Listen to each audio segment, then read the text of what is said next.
como que a gente usa como parâmetro um livro que defende a escravidão, seja mais amena ou não, mas é escravidão. Mas você cita filósofos que também estão em outro contexto, que também escreveu livros que você não vai concordar com tudo. Então cria e vai preparando, inclusive Platão, que era dualista. Mas você tá fazendo uma confusão. Diferente de alguém que pega a Bíblia e fala, tá aqui, ó, você tá condenado por Deus, você vai pro inferno porque você deita com o homem, porque você não vai pra igreja, é diferente. E em que situação ele aprova a escravidão? E aqui tem vários trechos onde pessoas são comercializadas, cara. Aqui em Êxodo 21, por exemplo... Em João capítulo 7, ele está pregando, ele tem que sair de fininho para não ser apedrejado. E ele é perseguido por quem? Pela classe dominante que o povo também odiava. Não, o porquê é um Cristo que vai contra tudo e contra todos. O porquê é um Cristo... Mas fala o que o povo quer ouvir. Não, ele fala o que o povo não quer ouvir. Jesus, ele não era cristão. Jesus não veio para criar o cristianismo. Paulo, que era um cara influente politicamente, e ele vai organizar, ele vai abandonar tudo isso para criar uma mentira. Porque ele pega e fala assim, cara, peraí. Não, se ele acreditou ou não é outra história. Mas a questão aqui é a moralidade. Que Deus de amor que permite... Ah, mas o escravo era diferente e tal. Ok, mas o que o Daniel quis dizer é isso. Como que a gente usa como parâmetro um livro que defende a escravidão, seja mais amena ou não, mas é escravidão. É o cara que tá a favor, submisso ao outro. Uma outra passagem que se a mulher fosse estuprada, ninguém ouvisse ela gritar, ela tinha que ser apedrejada. Ou então, se o estuprador pagasse o dote pro pai da moça, ela ainda, além de ser estuprada, ela era obrigada a casar com o estuprador. Ou seja, qual que é o senso moral que a gente pode defender hoje? Por isso que eu falo, a Bíblia, para mim, é um livro escrito por um povo judeu que viveu há 3.000, 5.000 anos atrás, certo? E é muito anacronismo você pegar esse livro e querer colocar ele como um parâmetro moral hoje, como é o caso que Paulo fala, existia entre vós homens que se deitavam com homens, mas vós fostes lavados no sangue do Cordeiro como se fosse um pecado mortal, como o próprio judaísmo previa, no homossexualidade previa a morte por apedrejamento. Como que você quer pegar esse livro e colocar hoje como parâmetro moral? Entende? Esse que é o questionamento desde o começo do podcast. Não, assim, ó. Não, acho que não foi desde o começo, começou agora, mas assim, não, eu fiz essa questão sobre o escravo que você falou, por exemplo, tem texto, por isso que eu falei do anacronismo. Muita gente às vezes lê lá sobre o escravo, aí tem um texto lá que usa a palavra escravo. O leigo que não estuda, ele vai associar com a escravidão no Brasil, que foi o que o Guilherme falou. A interpretação é sociológica. Isso, ele vai fazer, mas sociológico. Exato. Então tem passagem lá que o cara tá com uma dívida e para ele pagar a dívida, ele vai trabalhar para pagar a dívida. A palavra ela é escravo, mas nós podemos falar como alguém que tá trabalhando para pagar a sua dívida, porque ele fez uma dívida. Eu tô dando um exemplo. Se você pega esse texto e fala, olha lá, escravo. Não é assim. Como o Guilherme bem falou, a epístola de Paulo, receber como irmão. Se Paulo fosse a favor dessa escravatura que você está falando, por isso que eu falei como um anacronismo, ele não ia falar para receber como irmão. Não tem lógica, entendeu? Então você tem que analisar o contexto. Você falou, pegar uma Bíblia que foi escrito por um povo antigo e tudo, então, mas você cita filósofos que também estão em outro contexto, que também escreveu livros que você não vai concordar com tudo, como você bem disse, como a gente usou o exemplo de Kant. Então tudo é a questão de contextualizar. Minha vida em cima deles, e nem existem guerras por causa de filósofos, nem por causa de Homero. Não, sim, a República de Platão, por exemplo, é um livro que preparou o marxismo. Você concorda comigo ou não? República de Platão? Sim ou não? Não, o que você acha? Não, eu acho que você tá com uma forçação de barra, mas eu entendo o que você está querendo dizer. Pode falar. Marx, ele Rousseau, Jean-Jacques Rousseau. Rousseau, não Thomas Hobbes. Não, ok. Não, principalmente Rousseau. Não. Que é a Revolução Francesa, que matou muito mais na guilhotina depois. Então foram filósofos. E o problema é que ele era um filósofo romântico. E por isso que, como o marxismo, ele é romantizado. E por isso fica bonito. Mas você falou que filósofos não, República de Platão, quando a gente observa, a gente percebe que como que seria estabelecido a hierarquia? Filósofo não sei o quê, filósofo não sei o quê. Então cria e vai preparando. Inclusive Platão, que era dualista. Mas você tá fazendo uma confusão. O cara, não, sim. Não, mas pode falar. O cara é muito diferente um cara que leu e basear suas ideias em cima de um filósofo. Vou te dar um exemplo.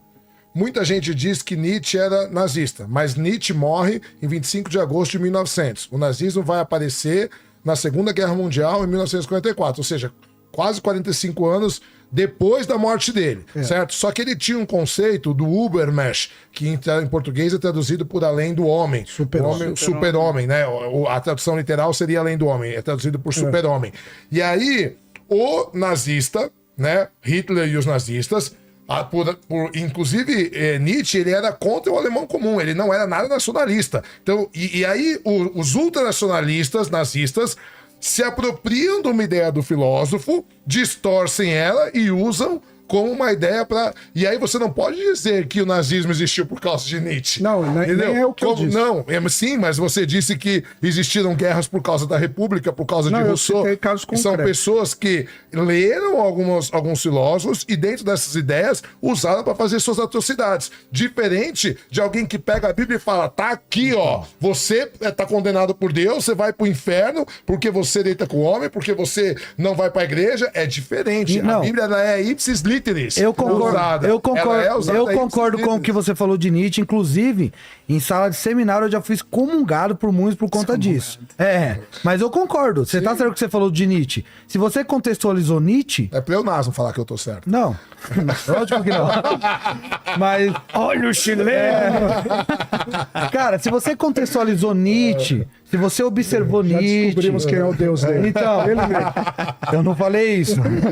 Mas, ó, se você contextualizou Nietzsche, se você observou Nietzsche, o porquê não fazer o mesmo com a Bíblia? O que me parece, não tô falando que você faz isso, mas na grande maioria das vezes, palavra escravo. Ó, aqui, ó, a pessoa não quer nem contextualizar. Ela achou a palavra e... Foi o que você falou Pode ser um caso afetivo aí, né? Então. Você falou assim, chileno. E você concordou, Daniel. Não.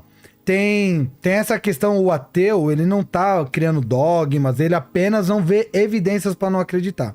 Só que na prática, quando você observa, na grande maioria das vezes, ele vai carregar. A tendência dele é provar não existência. Não eu não vejo na prática o ateu falando assim, bom, existe a possibilidade de existir, de não existir, vamos analisar.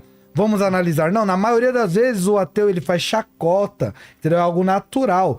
Agora, eu não posso também generalizar, assim como eu defendo, e eu fiz uma autocrítica aqui da igreja evangélica, de falsos profetas, the king of the power, mas assim, do mesmo jeito que eu não quero generalizar vocês. Mas esse cuidado que eu vi que você teve, que eu concordo 100%, que inclusive eu já defendi no seminário, o porquê não fazer com a Bíblia? Por exemplo, você ia citar essa questão de que realmente na Bíblia, o termo escravo lá, você vai ver, tem salário, tem abono, tem lugar pra dormir, às vezes tava sem moradia e o Senhor dele deu moradia pra ele. Você ia falar isso? Você contextualizou dessa forma? Mas tinha chibatadas ou algum tipo de punição física? Nada? Nenhuma. Nada de punição física? Teve no Egito que o chileno falou que não é uma certeza que o judeu foi escravizado lá, né? Mas lá tinha. Ônus probandi. O ônus da prova é seu. Por favor, prova aí. Exatamente. Mas o próprio Velho Testamento, ele dá orientações de como punir seu escravo. Ele vai regulamentar uma prática da sociedade da época. Em que situação moral...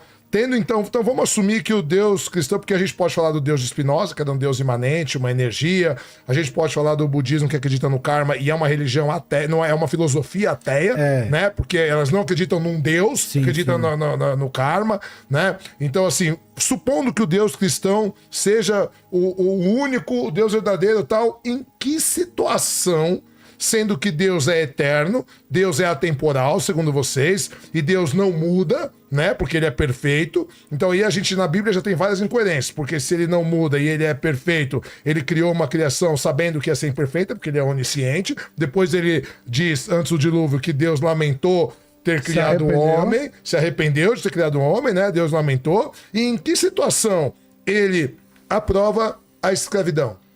E aqui tem vários trechos onde pessoas são comercializadas, cara. Aqui em Êxodo 21, por exemplo... Cita aí.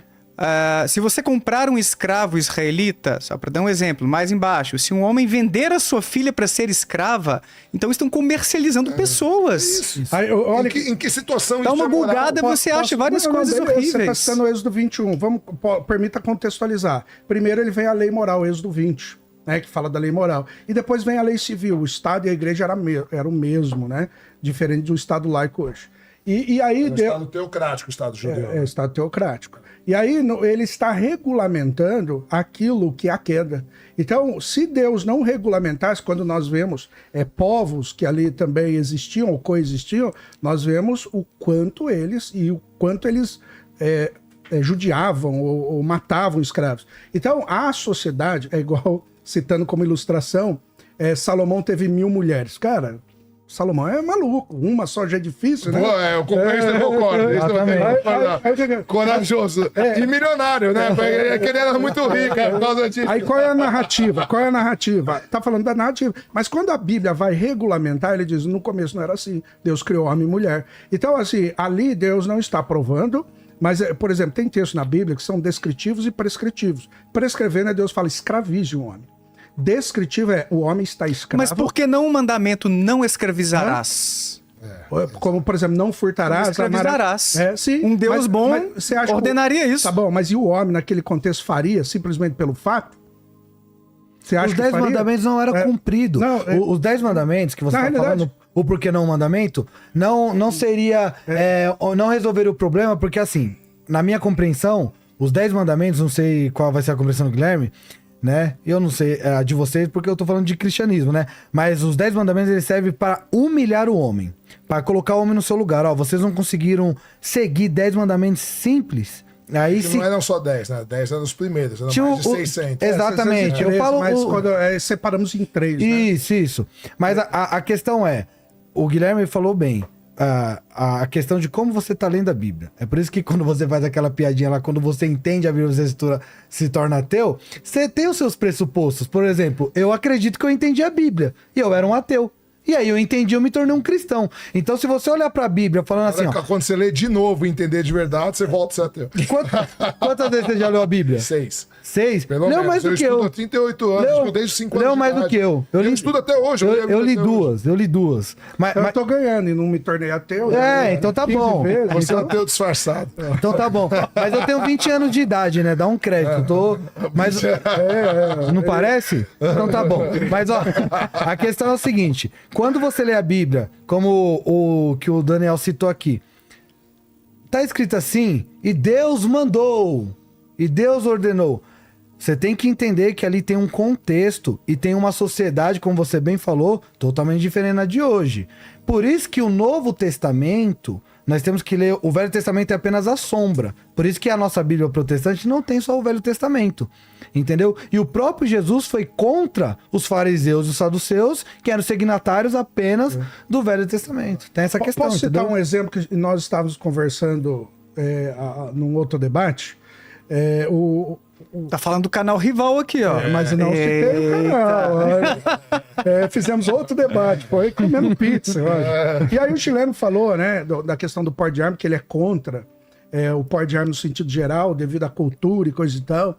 E aí entramos numa pequena discussão, mas não deu tempo. Fala assim, mas como que nós... Foi antes, né? Não foi durante o debate. Não foi. Foi nós conversamos sobre isso. E por que então não eleva a cultura e libera o porte de arma? Não, aí... Não, beleza. Eu sei que você não... Não, eu sei que você não teve nada com... É só como ilustração para dizer assim, que na realidade não adianta Deus falar assim, não escravizarás.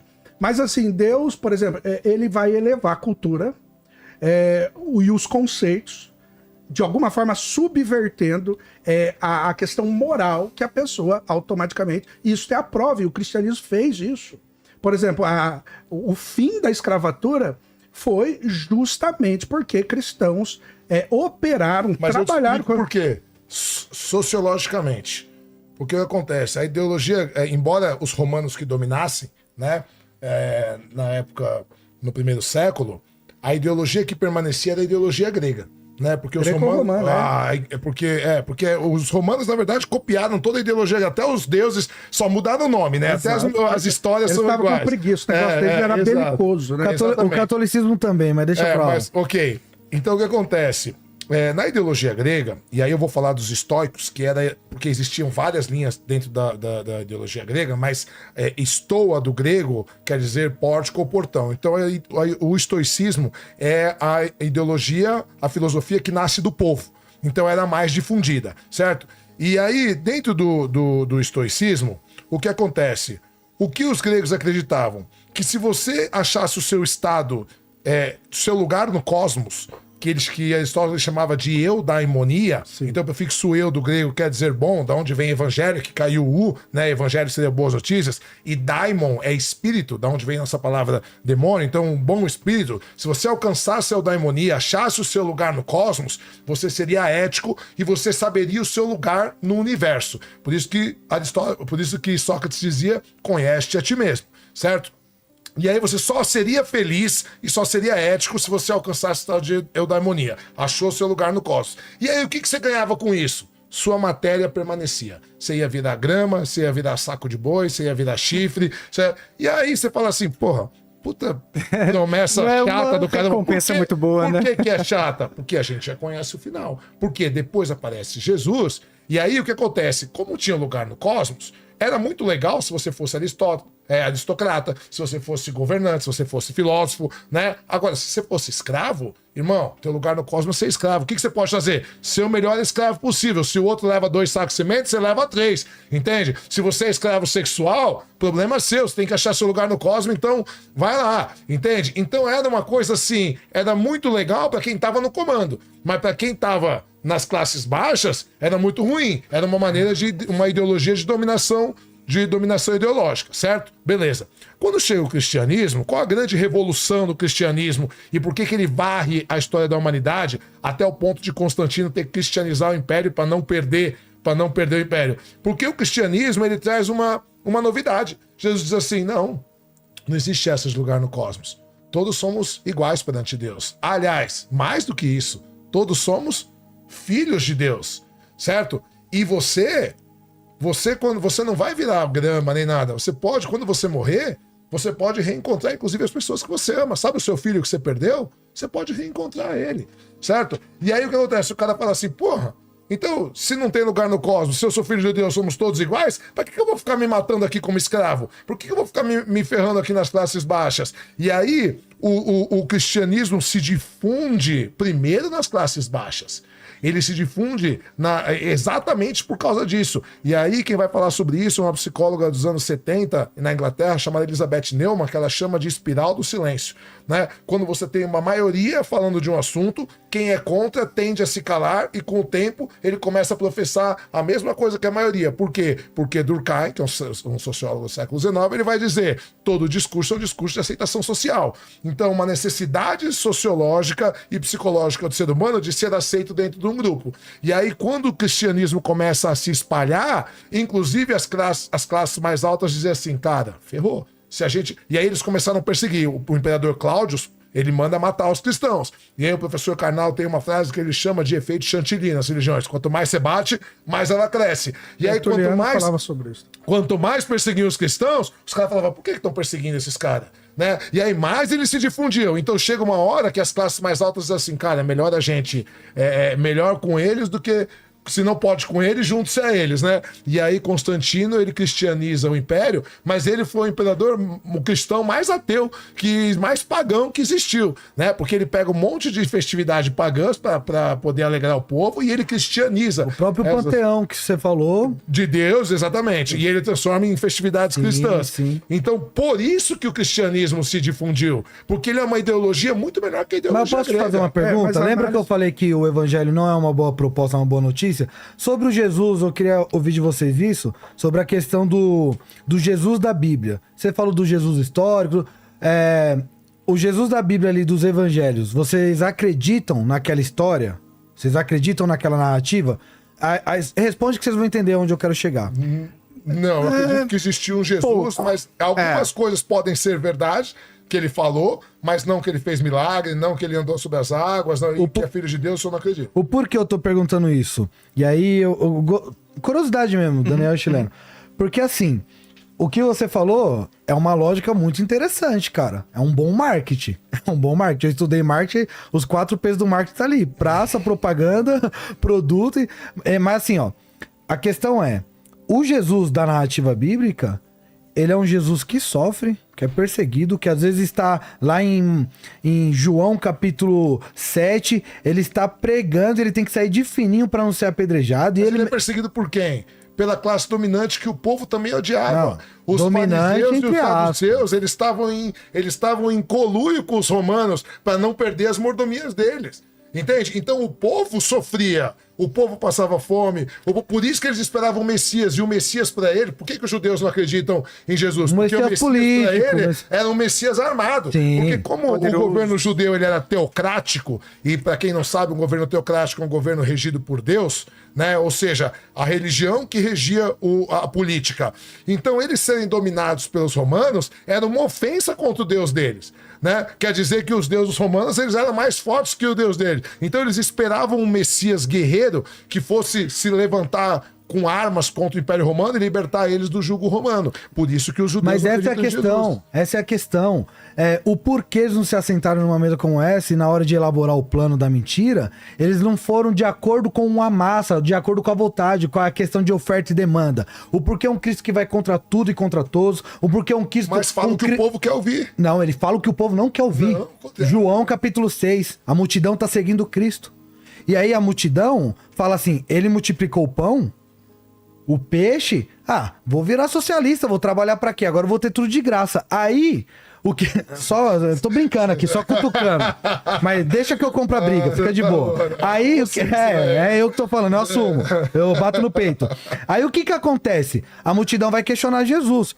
5.000 homens, como vocês sabem na narrativa bíblica, fala de 5.000 homens, mais mulheres, crianças, tinha provavelmente 15.000 pessoas ali, uma multidão seguindo ali Jesus. Na narrativa bíblica, aí vocês podem falar, questionar se é verdadeiro ou não. Aí a multidão tá seguindo Jesus. Aí a multidão, os nossos pais, os antigos, os mais velhos, falaram de um Moisés que fez o maná, o pão cair do céu. Aí Jesus, ele falou, mas eu sou o pão vivo que caiu do céu. Ele dá uma resposta que não agrada, a multidão vai embora, ele olha pros 12, e se ele fosse um Jesus coach, ele ia falar, não deu certo minha pregação, deixa eu mudar. Mas ele não muda, ele fala, e vocês querem ir embora também? Aí Pedro fala, para quem? Não é pra onde? Para quem iremos nós se só tu tem palavra de vida eterna? Cara, Só que você tá eu não vejo uma estratégia de marketing nisso. Você tá cometendo um erro aí. Qual erro? Um erro, embora seja um erro honesto, né, dentro da sua crença. Erro honesto. É um erro honesto, Ele não tá sendo desonesto, não tá querendo enganar a Não gente. tá sendo desonesto intelectualmente. Mas na verdade, por causa de uma pequena falha. Diz aí. Jesus, ele não era cristão. Jesus não veio para criar o cristianismo. Jesus, ele era judeu, ele veio para cumprir a lei. Judeu, sim. Quem cria a teologia da congregação cristã é o apóstolo Paulo. Então. Quem vai criar toda a estrutura do cristianismo é após a morte de Jesus. É Paulo que era letrado, Paulo que era formado nas escolas platônicas, Paulo que era um cara influente politicamente, e ele vai organizar, ele vai pegar abandonar aquela massa tudo e vai... isso pra criar uma mentira. Porque ele pega e fala assim, cara, peraí. Não, se ele acreditou ou não, é outra história. Eu não tô botando em xeque se Paulo era Você honesto acredita ou não. que Paulo existiu, chileno? Que Paulo, com certeza. Então você acredita que ele foi morto pelo que ele pregava? Só que quem estrutura o cristianismo não é Jesus, é Paulo. Mas não. Quem estrutura a teologia da congregação cristã... Deixa eu fazer um paralelo para talvez mostrar o que eu tô vendo de problemático no seu argumento. Sim. É o seguinte... Tô brincando. Tem o Paulo Júnior dos evangélicos e o David Leonardo do ateus. Uma doutrina, ela não precisa ser perfeita, ela não precisa agradar a todos para ela ser assimilada por um grupo, para ela ser defendida com unhas e dentes. Precisa mesmo. A psicanálise que vocês dois estudam, por exemplo, desde os tempos de Freud, é atacada. Sim. veementemente, Com razão, é questionada quanto à sua eficácia, quanto à sua cientificidade. Sim. Existem cartas do Freud, inclusive, em que ele confessa que não tinha curado nenhum paciente, sendo que em alguns congressos ele dizia o contrário. Então, foram mentiras, coisas vergonhosas. Ainda assim, a gente vai encontrar muita gente estudando a psicanálise, gostando da psicanálise, Caso aplicando chileno, a psicanálise, sendo que na psicologia hoje é uma linha psicoterápica, uma doutrina muito questionável, muito criticada. Eu não tô aqui pra gente mudar de assunto, sim. mas pra exemplificar que você entendi. pode encontrar coisas interessantes na psicanálise e outras que são muito de problemáticas. Freud na história da psicologia. Mas eu estudo TCC, eu estudo logoterapia, eu estudo uma série de outras linhas da psicologia. E como eu não tenho formação em psicologia...